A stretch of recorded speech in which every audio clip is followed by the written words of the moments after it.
لا يكلف الله نفسا إلا وسعها لها ما كسبت وعليها ما اكتسبت ربنا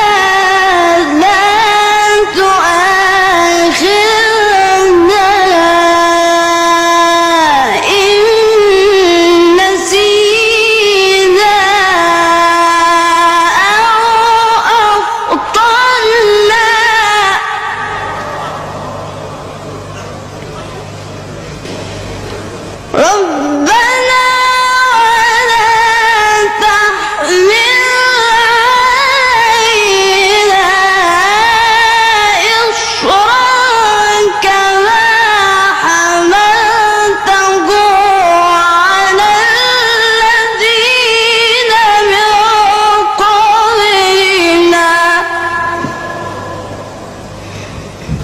ربنا ولا تحملنا